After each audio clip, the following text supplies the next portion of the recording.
You would give me water in this your condition. Kindness is free, my brother.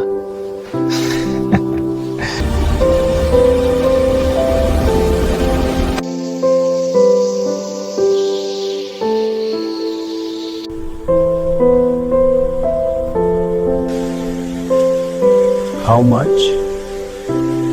No payment. I only helped a fellow human being. Before you watch this story, I want you to ask yourself just one question. If a poor man who could barely feed himself sewed clothes for a stranger, would he still give that stranger kindness even if it cost him everything? In a small, forgotten town, where people walked past the suffering, where kindness had become a luxury, one humble tailor still held on to compassion. He gave his last strength to help a man he believed was poorer than himself. But what he didn't know was this: the stranger he helped was a billionaire in disguise, a man who had lost faith in humanity until the tailor's kindness broke him in ways money never could. This is the emotional story of how a humble tailor stitched not just a cloth, but a billionaire's heart. The story begins inside a tiny, struggling tailor shop, a place where time seemed to have stopped. The chairs were torn, the shelves were empty, and the only sewing machine he owned was an old manual one his father left behind. The tailor, Adilu, sat quietly in the silence. His fingers trembled as he counted the last few coins in his palm. 3 coins. Just 3. Barely enough to buy food, and certainly not enough for medicine for his sick mother. Sunlight streamed through the torn curtains, exposing the emptiness around him. Faded fabrics, old threads, dusty scissors. Adielu sighed, but he did not complain. He simply whispered a prayer. God, give me strength for one more day. Later that day, Adeyulu walked through the marketplace. People laughed at him as he passed. Look at the tailor who can't even sew his own clothes. He can't even afford food, yet he calls himself a businessman. Go and get a real job. Bright market stalls filled the area, but the colors only made Adeyulu's faded clothing stand out even more. He kept walking, quiet, humble, determined. He had learned long ago that responding to mockery only deepened the wound. On the other side of the village, a man in ragged clothing walked slowly along the dusty street. He looked like a beggar, but behind those tired eyes was a truth no one could see. He was a billionaire, a man named Elias Alade, owner of companies, lands, and estates. But today, none of that mattered. He had come disguised, searching for something money could never buy: kindness, human goodness, faith in people.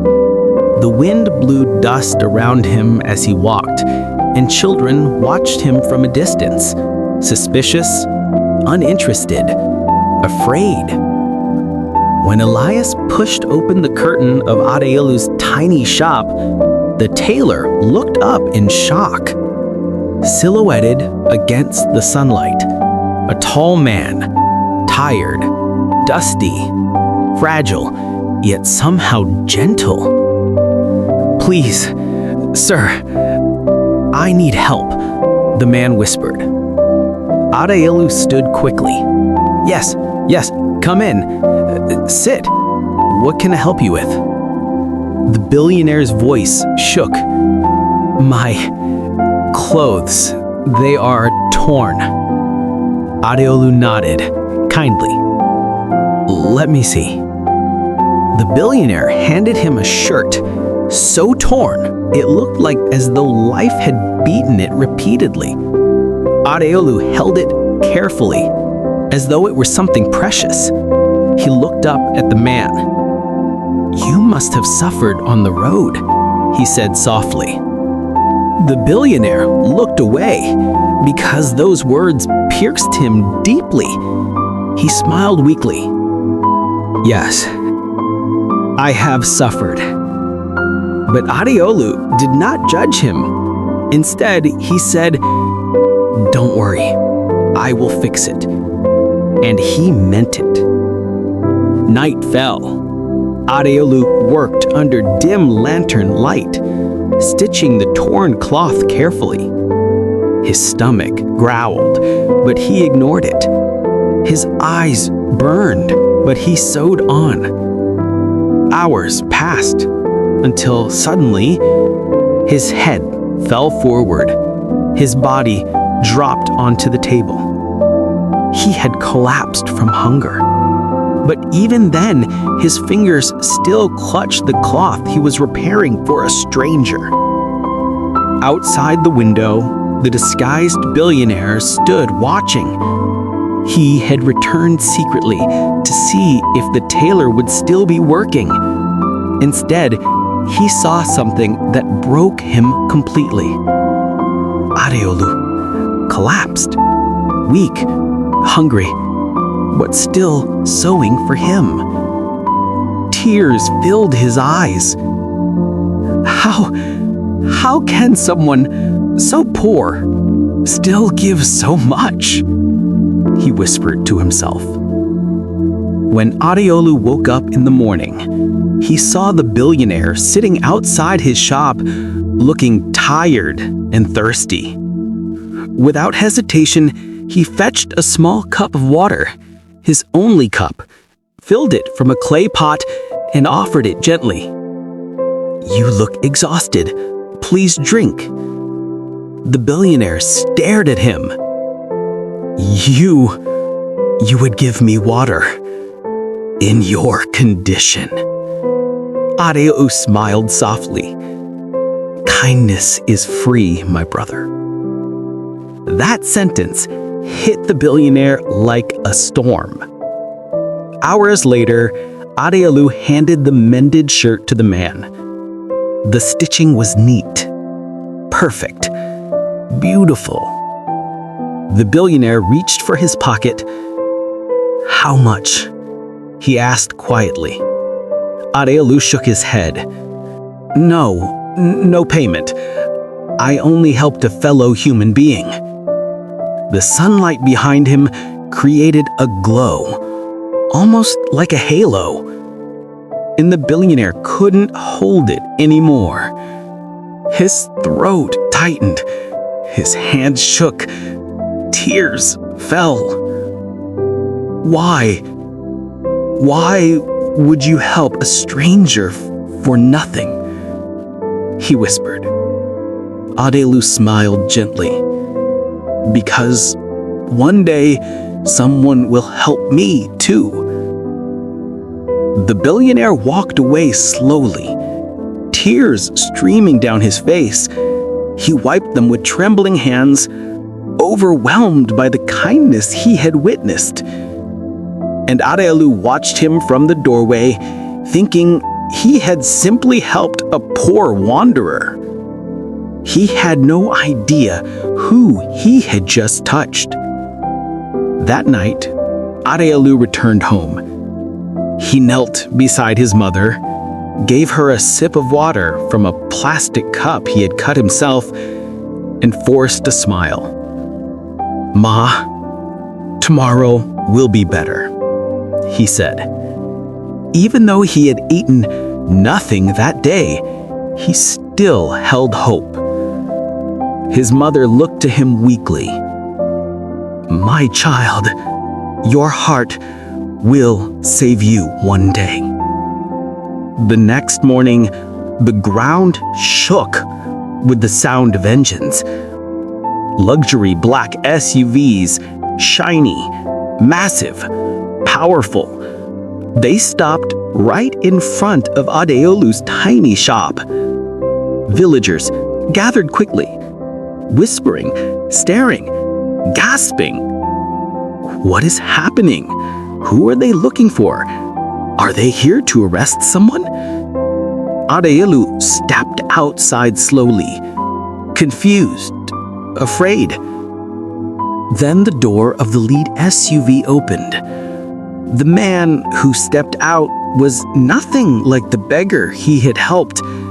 Clean suit, well-groomed, elegant, powerful. It was the billionaire.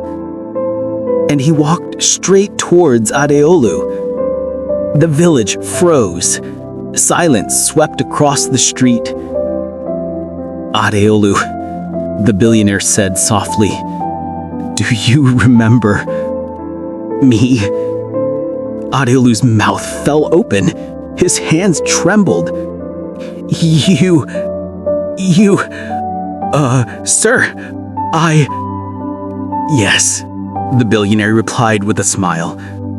"I am the stranger you helped." The billionaire took Adeyolu's hands firmly, emotionally. "You touched my heart in a way no one ever has," he said, voice breaking. "I came disguised to test humanity. Everyone pushed me away, insulted me, mocked me, except you." Tears streamed down his face. "You fed me water. You repaired my cloth. You asked for nothing. You reminded me that there is still goodness in this world." Adeyolu's eyes filled with tears. The billionaire gestured in his men.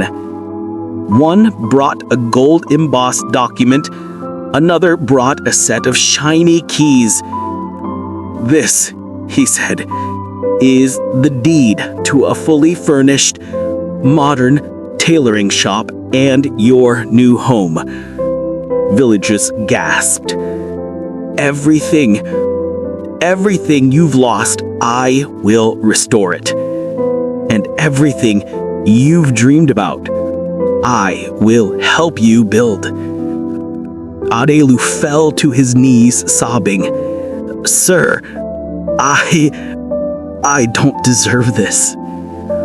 But the billionaire lifted him gently. "You deserve more than I can ever give." Days later, the entire village gathered as Adeyolu's new fashion house opened. A glowing signboard, bright colors, beautiful fabrics, new machines, new life. Crowds cheered, children danced. Even those who once mocked him stood in awe. Adeyolu finally stood tall, proud, grateful. The billionaire also paid for medical treatment for Adeyolu's mother. Weeks later, she walked out of a modern clinic, healthy, smiling, strong. Adeyolu hugged her tightly, tears streaming down both their faces. "Ma, we made it," he whispered. "No," she replied softly. "You made it because your heart remained pure." Some days later, the billionaire stood at a distance, watching the tailor's new shop flourish. He smiled quietly, hands in his pockets, relieved, happy, fulfilled. He didn't need recognition. He didn't need applause.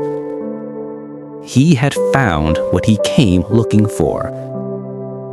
Human goodness, true kindness, hope.